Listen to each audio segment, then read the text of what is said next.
Hey y'all, so I'm really excited to get into this next segment with an artist who has really been on the up and up in the last few years. She is from Puerto Rico and she is a rapper and a singer. Her bars are ill. She just recently released a single called Sabe on July 2nd. She has like this incredible blend of rap, R&B, reggaeton, and just like the mix is fucking sick. And I'm really excited for you to discover more about her. She's also going to be featured in the YouTube TV original show Bravas, which is coming out soon. So without much further ado, please welcome Nohemy to Brunch. What's up, Nohemy? Hey, how you doing? Hey, really, really good. I'm so happy to have you here. During COVID and during the lockdown, I have been bumping a lot of your music. It's been like really good, motivating, like making food or like cleaning up and just like making me feel like I'm anywhere else but inside the house. So I really appreciate That's that. so dope. Thank you for sharing that. So I'm curious if you could just introduce yourself to the crowd and let us know who you are, how you got your start in music, and what you've been up to recently. Well, my name is Nohemy. I'm from Bayamon, Puerto Rico. I actually started making music in English first before I merged into the Latin market about, I would say, a year and a half ago, almost two. Music has been my passion all my life, but I guess I discovered it more so when I was like 18. I was playing college basketball, but music was always something that was part of like me playing the game. Like I couldn't start the game without some good music, And growing up, I would sing at church as well. So I guess all of that had an influence. But here I am years later, just living my dreams. Every day I get to wake up and make music and share it with the world. So I think that's like always a blessing to do. I love that. That's dope. So in addition to making music and having that be your full-time gig, you've also been transitioning into television. So I'm curious if you could tell us a little bit more about what that transition has been like, what it was like shooting a television show. And then I heard a rumor that perhaps you just shot a movie as well. So I'm curious if you could tell us more about those projects. So I always been like, I love the entertainment world, and acting was always something that I had in my mind as well as music. But I guess because I was so focused on music, I didn't know when the acting was going to come into play. But I think the best thing we can do is just prepare ourselves for anything in life. And thankfully, I was in a good place, and I was ready to really take anything that would come my way. When the opportunity presented itself, it was a role that had to do with everything that I look like, just a rock star girl that makes music and grew up in Puerto Rico, and I fit all of the above. So it was a no-brainer. And then I was picked for the role, and I didn't know what to expect. Obviously, I never acted before, but the paper that I got to do was a lot of who I am already. So I didn't really have to switch up a lot of stuff myself, but it was so fun. I was filming for like 3 months. It was challenging because it's long hours, just about every day filming. It's really challenging mentally, more so learning like 5 pages a day, but I took it. I did a great job. I know I did. And I'm happy for that. I'm happy for that. And thankfully, because of that opportunity, right across from the office that I was filming, there was this other movie going on, and they were doing castings and whatnot. So I went in there and I was like, hey, I want to audition for this paper. And I was just brave enough. And I was like, I don't know if they're going to pick me, but whatever. And they actually picked me. And for those that are in the acting world can understand that getting lines in a Hollywood movie and, in an American movie, it's really hard. A lot of people work years for it. And the way that it came to me was so like, not planned, or like, I couldn't even believe it, but it came to me and I was able to do that scene, and it was so dope. So I'm excited for all the projects that are about to come out. And I feel like because I put out good energy into the world and I stay focused and true to myself, all those things come, and I'm always ready for them. So, yeah. I love that. I love your confidence. I love how you both understand the opportunity as being one that a lot of people don't get, but that that your sense of self can give you the boost and the momentum to get up in there and be like, no, I deserve this. Like the time is now for that. So I'm curious, like, I would love to hear more just about your background, and especially being an artist from Puerto Rico who lives there. I think a lot of folks who live in the continental United States, we don't get to hear a lot about what's happening in Puerto Rico.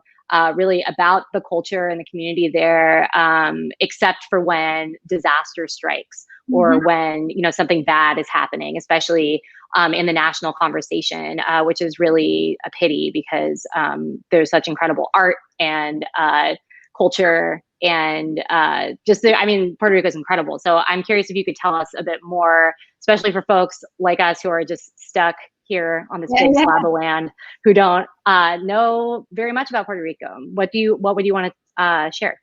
Well, you're right. When people hear about Puerto Rico that are not from Puerto Rico, it's usually because it's a trending news about a disaster that just went down.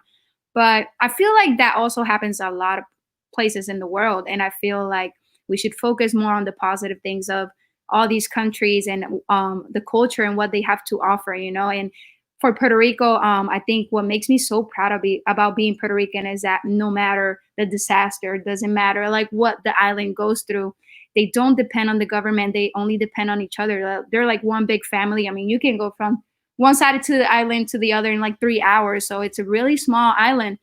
And the culture is just very special and it's very unique. So when people go visit Puerto Rico, I always encourage people to go. They're going to feel that unity, that culture. People just love to have a good time, be in a positive environment, positive energy. And like I said, unity. And in unity, there's power. So I am so proud to be Puerto Rican and be able to be there because I actually moved out for 10 years and now I'm back and it's just the same feeling all the time. So it's just something special that the island has. So yeah.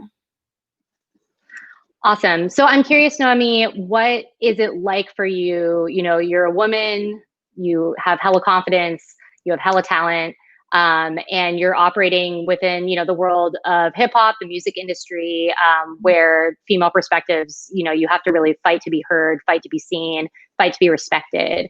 I'm curious what your journey has been like for you as a recording artist and as a performing artist over the last few years.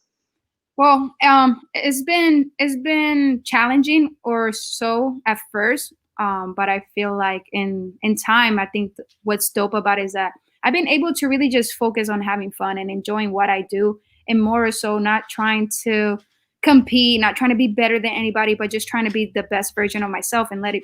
If people like that, you know, then cool, then deal, you know, then listen to my music type thing. And now that I moved back to Puerto Rico, I actually make a few observations about being there that there's a lot of female talent in Puerto Rico that are actually not being talked about as much as they do when, you know, an MC kid is just rapping in Puerto Rico, you know, and there's a lot of dope female artists in Puerto Rico. And I think like moving forward, I want to actually collab with those girls that are in Puerto Rico and create like a whole movement because there's a lot of dope talent.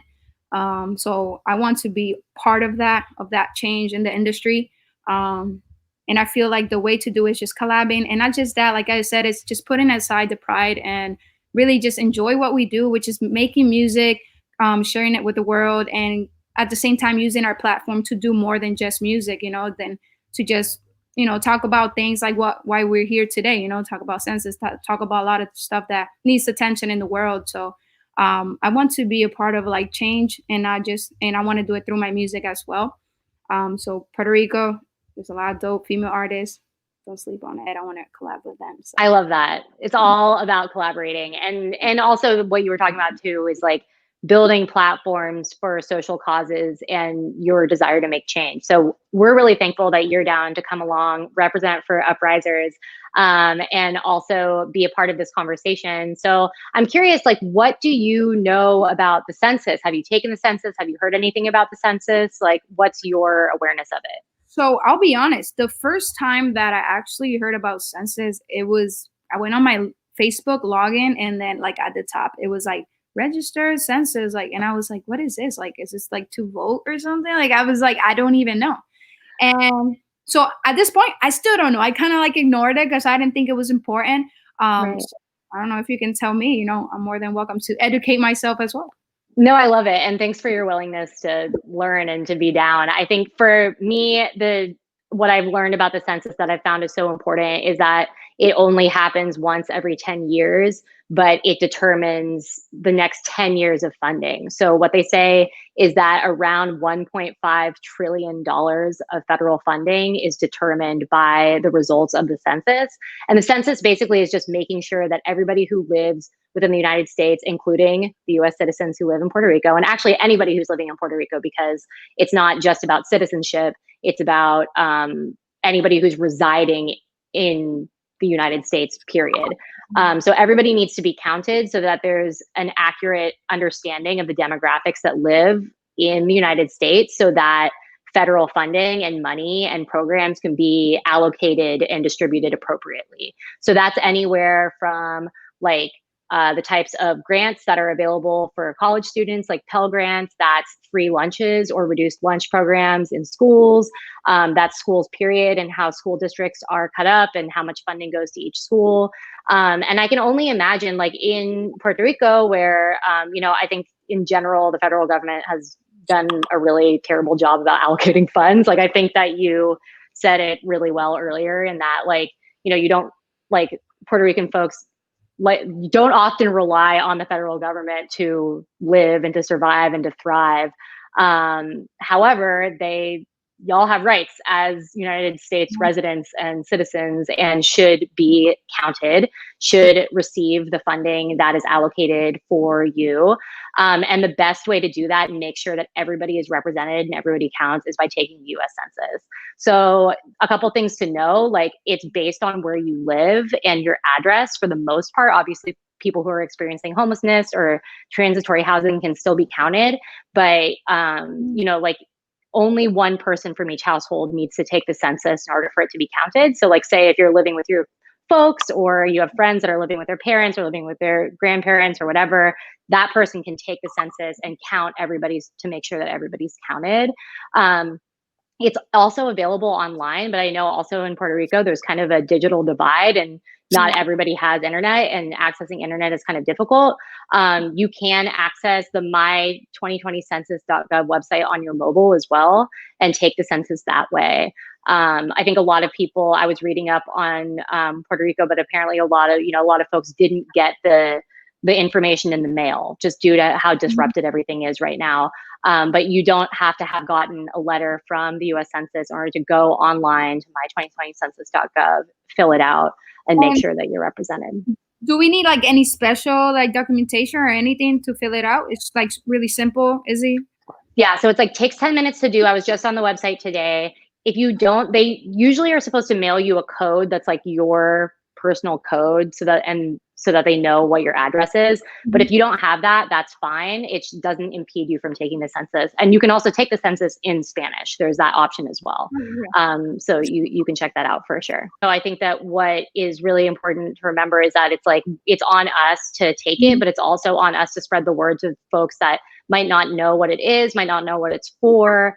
Our parents, our grandparents, our aunties, our uncles, like people who aren't really that online and like didn't get the notification that you got on Facebook because they're not really on it or they're dismissing it. And just, encouraging us and like our generation, us like millennials, us artists, us creatives, to really spread the word about it. Because again, like, it only happens once every 10 years, but it determines 10 years of funding. So we really have one opportunity right now that's going to determine the next decade. So we really appreciate you being down to spread the word, being down to take it yourself, and then being down to share it with your community of creatives and within your family.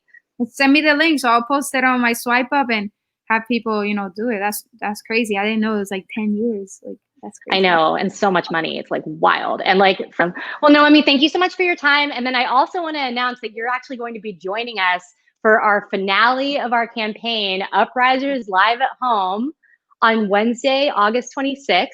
You're going to be doing a live performance. So we're really excited to feature you. And again, like, I've just been bumping your music a lot over the last few months, and it's given me such a nice escape from being stuck at home. So I'm really excited to see you perform live.